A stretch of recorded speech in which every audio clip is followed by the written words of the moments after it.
From pain to power, Ada's unbreakable journey of survival and redemption. Imagine being born into a world where love is fleeting, where the people meant to protect you become the source of your deepest pain. This is Ada's story, a journey of survival, heartbreak, betrayal, and ultimately, redemption. Hi, my name is Ada Lesu. I am a 35-year-old African woman, and this is my story. It is not a story of pain, though there was plenty. It is not a story of loss, though I lost everything. It is a story of how God picked me up from the ashes and turned my life into something beautiful. I was born into a family of 15 children, 3 from my mother.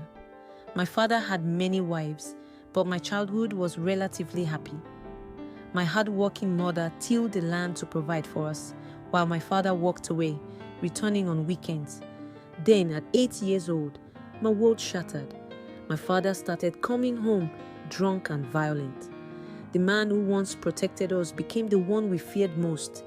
He beat my mother mercilessly every weekend. My siblings and I would hide in corners, behind furniture, or outside in the cold night, listening to her screams. We heard from cousins that my dad got himself another wife to add to his harem. He enlisted support from his siblings and other relatives in pursuing the woman and officially visited our parents with gifts as per our culture. Meanwhile, the violence in our house just escalated. Then one fateful morning, we woke up and my mother was gone. No warning, no goodbye, just gone. For years I wept, hoping she would return, but she didn't. And that was the day hell moved into our home. The new woman replaced my mother. She was different from my father's other wives, cruel, calculating, and filled with hatred. She turned me and my siblings into slaves. We tilled the land before sunrise, fetched water, washed dishes, and still had to walk 10 kilometers to school every day. I loved school and dreamed of joining a top university to become a doctor. But going to school was hard. We were always late, always punished by the teachers, and always starving because she denied us food. It was a cycle of abuse wherever we went. No one, except the elderly couple a few houses away from our home, voiced concern for our well-being. Tears became my lullaby every night, silently calling my mother to come and rescue us. But like all days, night turned to day and day to night. But she didn't return. My body was adorned with scars from the beatings from my dad and his new wife. I was malnourished, bitter and angry. Then one day, the new woman took my siblings and I to a witch doctor. We were told the rituals would protect us, but in reality, they were meant to steal our destiny, to make us failures, to make my father hate us. From that moment, everything changed. I started failing in school. A once bright A student, I now looked at exam papers and saw nothing but blurs. My siblings suffered the same fate, and at 13 years old, I was told there was no money for school fees. That was the end of my education. My father sent me to live with my paternal aunt. I thought it would be a relief, but she was an extension of the nightmare. At 16 years old, my paternal aunt married me off to a 45-year-old man. Yes, me, a naive, broken and angry person unwillingly became someone's wife. I became wife number 7 to a man I did not love, fear replacing every dream I once had. At 17, I had my first child. By 23, I had 5 children. Yes, you heard that right. I had 5 children by the time I was 23 years. I was not a wife. I was a prisoner. I had no more tears to cry. Pain became my blanket. I had no love, no voice, no escape. Until one day, when I finally found the courage to do what I never imagined I could. I ran. I left my children behind, just like my mother had done, and I hated myself for it. I did the one thing I hated my mother for, leaving my children behind. I found a woman who got me a job as a housemaid in a wealthy home. I thought I was safe, but the rich have their own evils. The man of the house tried to rape me again and again. One day, he tried creeping into my bedroom at night while his wife slept a few feet away. I started sleeping fully clothed, locking my door. But one day, he removed the locks. Then his wife caught him in my room. That day started off like another, with aching muscles and mountains of chores ahead of me. The man came back home at lunchtime, knowing his wife was away. He silently crept into my room and cornered me. I fought him trying to run away, but Madam found us. Did she blame him? No.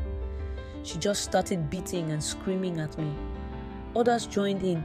The world spun. Darkness swallowed me. I woke up 3 days later in a hospital, alone. Even the nurses judged me.